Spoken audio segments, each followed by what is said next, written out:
संस्कृति, धर्म, विरासत, कला, राजनीति, नृत्य, स्वाभिमान, देश तथा अपराध और अपराधी, सब पर नजर कर्मसिद्धि समाचार की। कर्मसिद्धि समाचार एक भारत माता की जय। भारत माता की जय। जय जवान जय किसान। जय जवान जय किसान। किसान एकता जिंदाबाद। किसान एकता जिंदाबाद। संयुक्त मोर्चा जिंदाबाद। संयुक्त मोर्चा जिंदाबाद। हर बिल्डर जिंदाबाद। नमस्कार, क्या नाम है? मैं जितेंद्र चौधरी भारतीय किसान यूनियन कृषक शक्ति से प्रदेश अध्यक्ष हूँ। पिछले 2.5 महीने से हम अनिश्चितकालीन धरने पर बैठे हुए हैं। ये जो धरना जो यहाँ पे जारी है आपका अनिश्चितकालीन धरना है, ये किस मुद्दों को लेकर के धरना जारी है आपका? ये धरना हमारा पहले 2011 और 12 में हमने धरना दिया था इसी अंसल उत्तम स्टील के खिलाफ। उसमें जो हमारे समझौते 2013 में हुए, उन समझौतों को लेकर के हम आज भी इस धरने को करके यहाँ बैठे हुए हैं कि हमारे जो समझौता है उस पर इसने 2013 के बाद में यहाँ काम करना इस साइड पर बंद कर दिया, और अब जब इसने काम स्टार्ट किया है तो यहाँ पे एक नया ये सर्वोत्तम बिल्डर ला करके इसने खड़ा कर दिया हमारे बीच में। हमने कहा जो हमारा समझौता है, पहले किसानों का अधिकार मिलना चाहिए, उसके बाद में आप अपना काम करें। गाँव का विकास, बारात घर, स्कूल और जो हमारे 64.7 प्लस 10% प्लॉट दिए जाने थे, उस किसी समझौते पे इसने कोई भी हमारा करार पूरा न करने की वजह से हमें मजबूरन ये धरना देना पड़ा। आज हमें 2.5 महीने से ज़्यादा हो गया है बैठे हुए, रात दिन का हमारा अनिश्चितकालीन धरना चल रहा है। बिल्डर जो है, जिन प्रॉपर्टी पे बिल्डर का अवैध कब्जा है और बिल्डर दबाना चाह रहा है, उसमें कितने गाँव आते हैं उस ज़मीन पर? हमारे इसमें 8 गांव हैं, और 8 गांवों की ज़मीन इसने जो पहले ली थी, वो हमने जो इसने खरीद ली थी, उस पर भी हमने किसानों ने जो दोबारा से जोत बो करके अपना कब्जा वापसी ले लिया, क्योंकि हमारी मांगें पूरी नहीं हुई। हमने कहा है जब तक हमारी मांगें पूरी नहीं होंगी जब तक हम इसमें आपको काम नहीं करने देंगे, कोई भी बिल्डर का काम नहीं चलने दिया जाएगा। इसमें ज़मीन कितनी है पूरी जो टोटल ज़मीन बिल्डर के कब्जे में है? इसमें बिल्डर के कब्जे में तो बहुत कम ज़मीन है, और किसानों के पास अपनी ज़मीन पर कब्जा है। किसान कब्जा नहीं दे रहे हैं, ये कोर्ट में भी कब्जा देने के लिए भाग रहा है, लेकिन कोई भी सबूत नहीं दे पाया है, इसलिए किसान अपनी ज़मीन पर बैठे हैं। और किसानों को इसने 2013 में लिख के दिया था कि जो भी नियम अथॉरिटी के हैं वो मैं दूंगा। अभी आपको कितने दिन यहाँ बैठे हुए हो गए यहाँ पे? हमें यहाँ 72वां दिन है आज। 73वां। और सब लोग यहाँ बैठे हैं, रात दिन का धरना चल रहा है, लेकिन किसी भी प्रशासन का अधिकारी हो या डीएम हो, एसडीएम हो, किसी ने कोई सुध नहीं ली है। अभी आपने उस अधिकारियों के लिए किसी को कोई लेटर जारी, कोई ज्ञापन वगैरह सौंपा है? ज्ञापन सबको दे चुके हैं, सब ने आश्वासन दिया है कि हम कराएंगे, ये कराएंगे, वो कराएंगे, लेकिन कोई भी अभी तक मीटिंग नहीं हुई है, कोई किसी ने ध्यान नहीं दिया किसानों को। 2.5 महीना आपको बीतने जा रहा है, उसके बाद अभी तक किसी मामले में लेकर कोई उच्च अधिकारी आपसे यहाँ वार्ता करने पहुँचा है?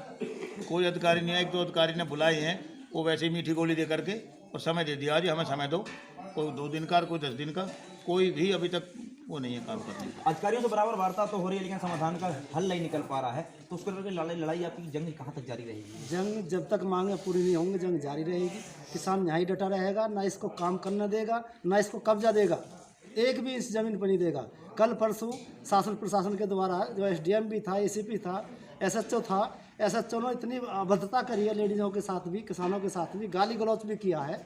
उस पर भी हम एक्शन करेंगे, उसका भी घेराव करेंगे, चाहे कलेक्ट्रेट का करना पड़ा, चाहे कमिश्नर का करना पड़ा, चाहे मुख्यमंत्री के वहाँ जाना पड़े। जो खुद वो एलएमसी की ज़मीन थी, किसान के पट्टे की ज़मीन थी, किसान के पट्टे का मुकदमा चल रहा है कोर्ट में, और इन लोगों ने आके खड़ा होकर यहाँ उस पर मशीन चलवा दी, और ये बताकर कि ये किसान अपनी ज़मीन को बेच रहा है, और ये किसान इस ज़मीन को नहीं बिकन दे रहे हैं। ये किसान की बेटी की शादी है, ये ज़मीन बेचना चाह रहा है, ये अत्याचार कर रहे हैं इनके साथ में, जबकि उस किसान उस पट्टे पे मुकदमा चल रहा है, पट्टा खारिज भी है, एक बार इलाहाबाद में मुकदमा चल रहा है उस पर, हाई कोर्ट में। बताया जाता है कि कुछ बिल्डर ने जबरदस्ती खेतों में गड्ढे करवा दिए थे, उस पर क्या हुआ? जो उन्होंने ज़बरदस्ती गड्ढे कराए थे, यहाँ गाँव के लोग ले रखे हैं, बदमाश ले रखे हैं उन्होंने, बाउंसर ले रखे हैं उन्होंने, पुलिस प्रशासन को पैसा दे रखा, खरीद रखी है पूरी। वो सारे खड्डे किसानों ने भर के, इस धरने के जो किसान सारे इकट्ठे हुए, सारे खड्डे भर दिए हैं। सारी ज़मीन किसानों ने बोली है, सारी ज़मीन किसानों के कब्जे में है। इसको ना तो काम करने देंगे, ना 1 इंच ज़मीन पर कब्जा देंगे जब तक किसानों की मांगें पूरी नहीं होंगी।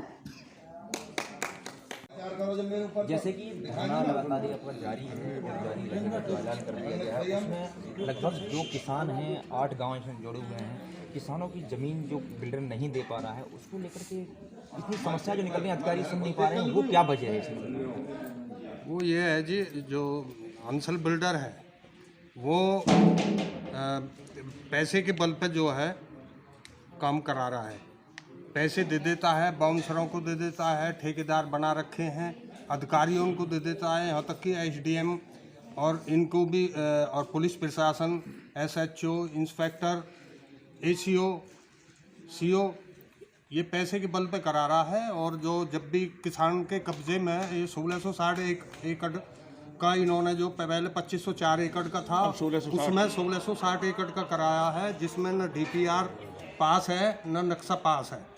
ये कब्जे के लिए डोल रहा है कि भाई हम कब्जा दिखाएं तब हमारा डीपीआर पास होएगा, नक्शा पास होएगा। किसानों ने यहाँ 78 दिन हो गए हैं, मजबूती के साथ खड़े हैं, रात और दिन अनिश्चितकालीन धरना है। ठंड में भी हमारी महिला यहाँ पूरा हमें सहयोग दे रही हैं और सब हमारे जितने भी किसान भाई हैं सब मन से, जब तक हमारी मांगें पूरी नहीं होंगी हम जो है धरना समाप्त नहीं करेंगे, अपनी पूरी मांग लेकर रहेंगे, हक पूरा जितना हमारा हक है। और इस ग्रेटर नोएडा की तर्ज पे यानी हमारी जो वार्ता हुई 2013 में डीएम, एडीएम, एलए, एसडीएम और प्रशासनिक अधिकारी उनके सामने वार्ताएं हुई और जिसमें हमारे नेता भी है, नरेंद्र भाटी जी भी है। उन्होंने कि हम ग्रेटर नोएडा की तर्ज पर किसानों को देंगे, जिसमें बुलंदशहर विकास प्राधिकरण, अंचल के उच्च अधिकारी ये सारे थे। और उसी के अनुसार हमने जो है जब ये उस चीज़ पर खड़े वादा करने के बाद मुकर जाना और लेडीज को ले लेना कर रहे हैं। और वहाँ हम जा रहे हैं तो हमें पकड़ पकड़ के लेडीज पुलिस ने ले रहे हैं बुला बुला के, और हमें पकड़ पकड़ के और हमारी चूतड़न बटंडा बजवा रहे हैं। हमारे कारण मतलब यहाँ देखने को तो कोई नहीं आ रहा कि ये कैसे बैठी हैं। रात को भी ऐसे ही जड़ाए मरते, दिन में भी सुबह से लेकर शाम तक भूखे प्यासे, कोई वैसी कोई मतलब नहीं है। अब बच्चे ने पुलिस पर पकड़वाने के लिए जो मतलब आकर वो करे, सारा सब बड़ी धमकी दे रखी है कि यहाँ से उठो, यहाँ से उठो। सारे दिन ने रात को भी हमें, परसों रात को तो हमें इतने रहे डरते हुए, अगर कई कई जिप्सी डोली हैं यहाँ पे आकर के, तो बताओ लेडीज पुलिस तो हमें उठा रही है तो हम कमार क्या थी ना। हमारे बच्चे भूखे मर रहे हैं और वही प्रशासन बैठे हैं अपने घर में मजे तक आराम से जो, और यहाँ बिल्डर के साथ में आके पैसा दे रहा और काम करवा रहा, तो हम क्या करें? मैं तो भूखा ही मरना हमारा, तो जो हमारे बच्चे भूखे मर रहे, जो काम हम करने नहीं देंगे, बिल्कुल करने देंगे। जब मर जा जब मार देंगे, दो ही बात है। हम मशीनन के आगे लौटेंगे, हम ट्रैक्टर के आगे लौटेंगे। मतलब जमीन नहीं देनी, जमीन नहीं देनी, नहीं देनी, बार बार नहीं देनी। हमारे भी बच्चे हैं, ज्यादा नहीं है तो 2-2 भी है, 4-4 भी हैं। सब चीज हमारी पूरी करो, हम जमीन जब देंगे। अब तो दो कर रहे, पहले के ज्यादा कहाँ से बंटवारा हम तो अड़ के खड़े हैं। बाउंसर भेज, डीलर भेज, बिल्डर भेज, पुलिस भेज, जेंट्स भेज, जनानी भेज। उनके हाथ में डंडा, हमारे हाथ में ईंट है। हम उनसे भी सिर फोड़ कर मरेंगे, पर हटने वाले नहीं है।